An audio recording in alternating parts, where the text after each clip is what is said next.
Russian researchers in late 1940s kept 5 people awake for 15 days using experimental gas-based stimulant.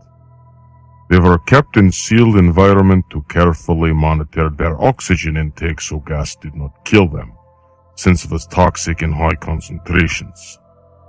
This was before closed-circuit cameras, so they had only microphones and 5-inch thick glass porthole-sized windows into chamber to monitor them.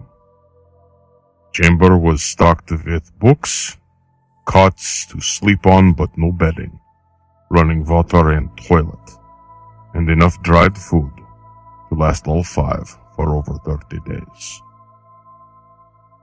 Test subjects were political prisoners deemed enemies of state during World War II. Everything was fine for first 5 days. Subjects hardly complained, having been promised, falsely, they could be freed if submitted to test and did not sleep for 30 days.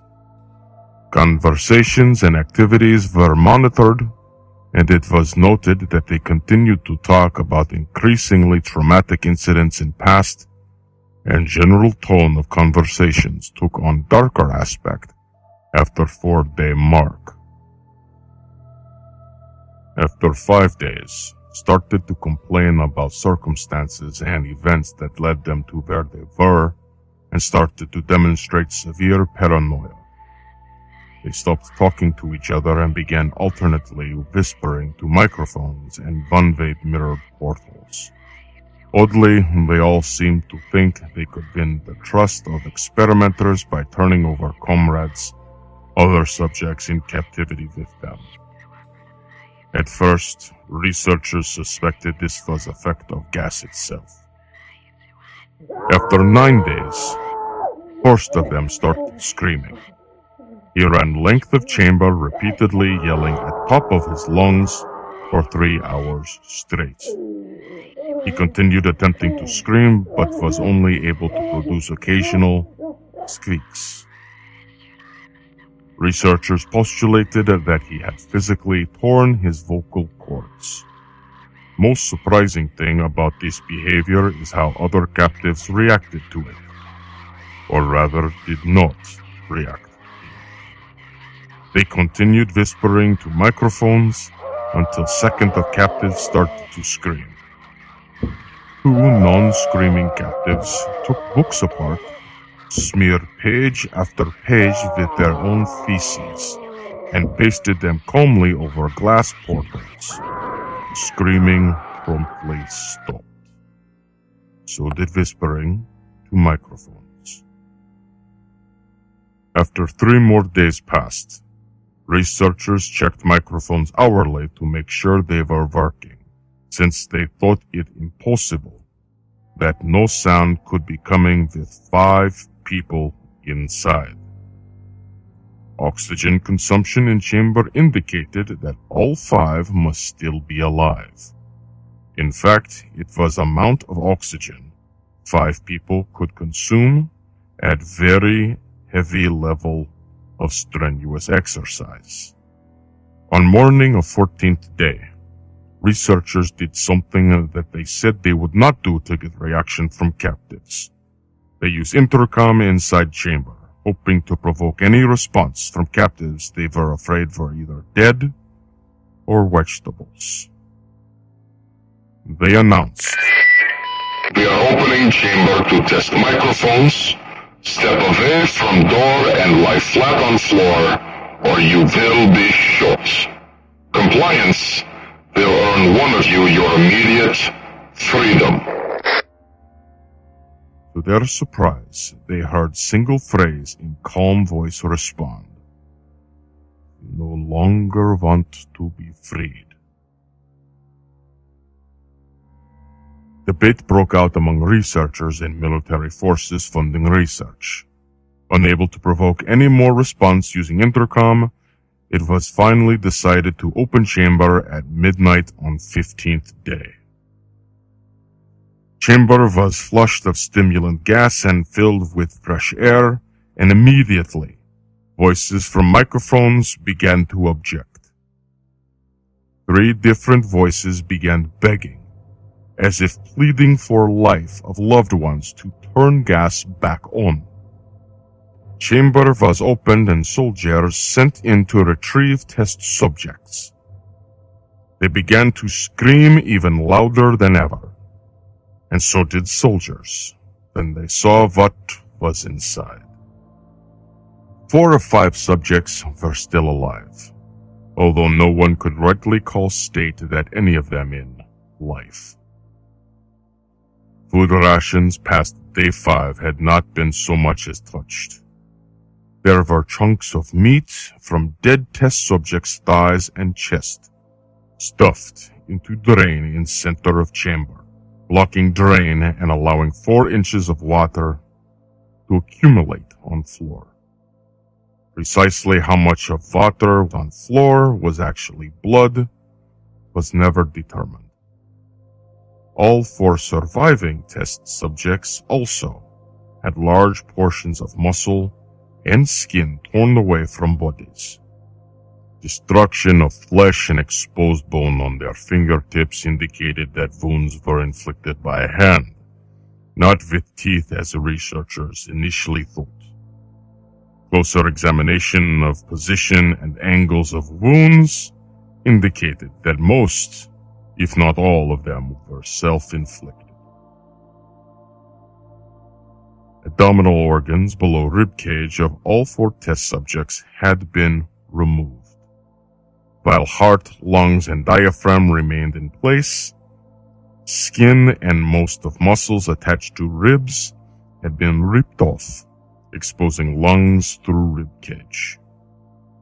Blood vessels and organs remained intact, and they had just been taken out and laid on floor, fanning out around eviscerated but still living bodies of subjects.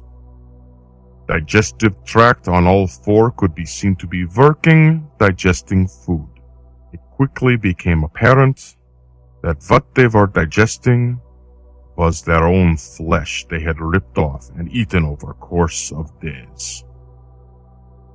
Most of soldiers were Russian special operatives at facility, but still many refused to return to chamber to remove test subjects. They continued to scream to be left in chamber and alternately begged and demanded that gas be turned back on lest they fall asleep. To everyone's surprise, test subjects put up fierce fight in process of being removed from chamber. One of Russian soldiers died from having throat ripped out. Another was gravely injured by having testicles ripped off and artery in leg severed by one of subject's teeth. Another 5 of soldiers lost their lives, if you count ones that commit suicide in weeks following incident. In struggle, 1 of 4 living subjects had spleen ruptured and bled out almost immediately. Medical researchers attempted to sedate subject, but this proved impossible. He was injected with more than 10 times human dose of morphine derivative and still fought like cornered animal, breaking ribs and arm of 1 doctor. Heart was seen to beat for full 2 minutes after he had bled out to point where there was more air in his vascular system than blood. Even after it stopped, subject continued to scream and flail for another 3 minutes, struggling to attack anyone in reach and just repeating word more over and over, weaker and weaker until he finally fell silent.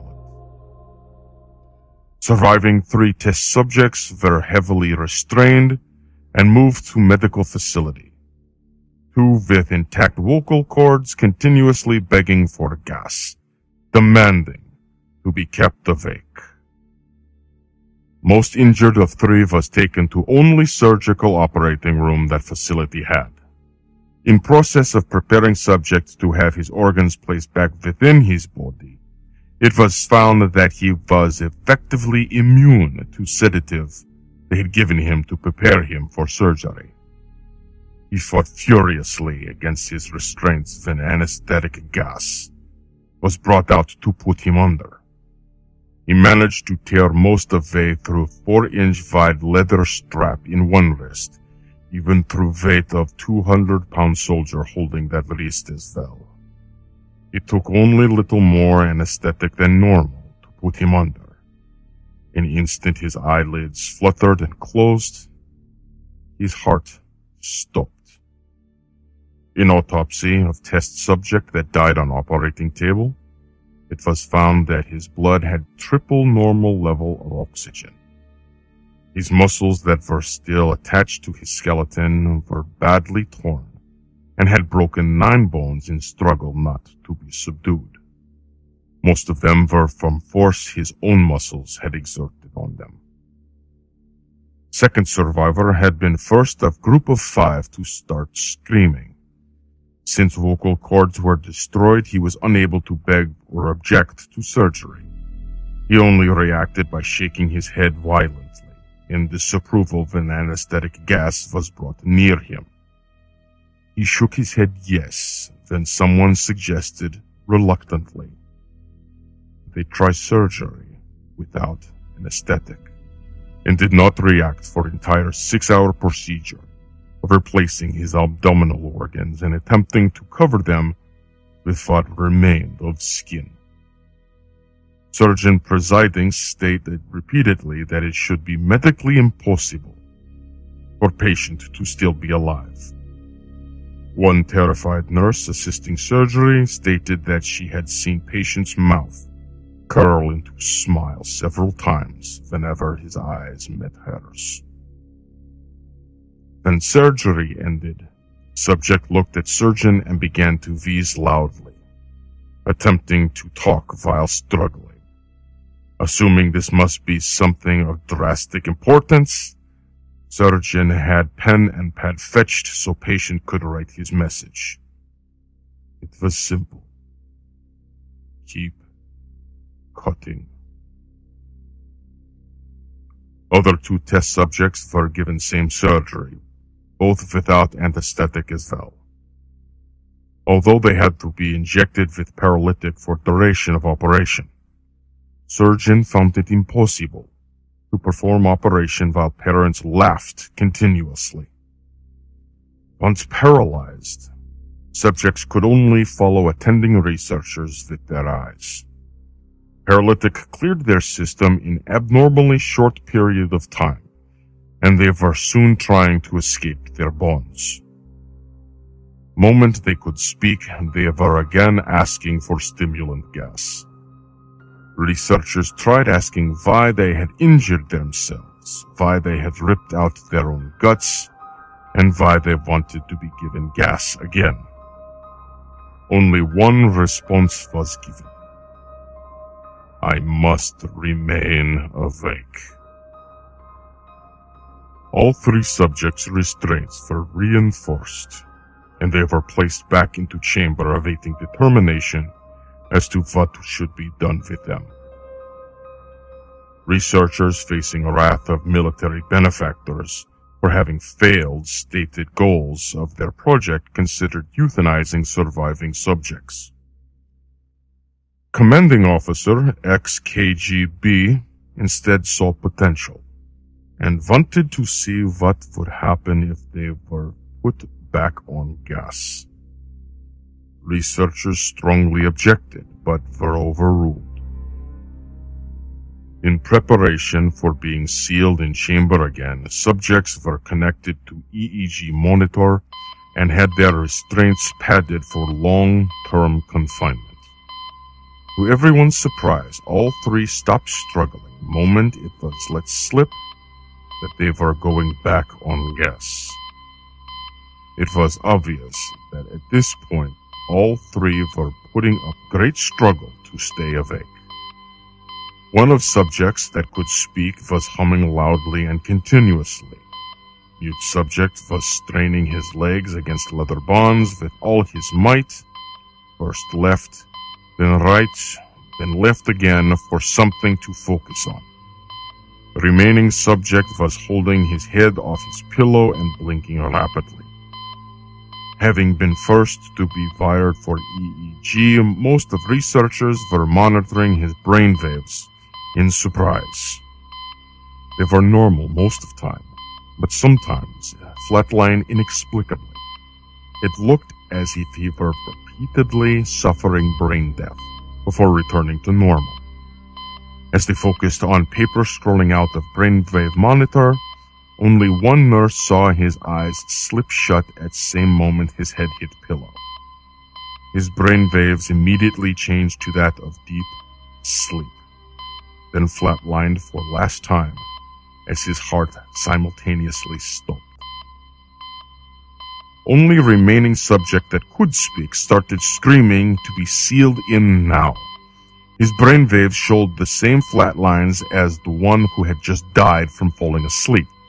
Commander gave order to seal chamber with both subjects inside as well as 3 researchers. One of named 3 immediately drew his gun and shot Commander point blank between eyes. He turned gun on mute subject and blew his brains out as well. He pointed his gun at remaining subject, still restrained to bed as remaining members of medical and research team fled the room. "I won't be locked in here with these things.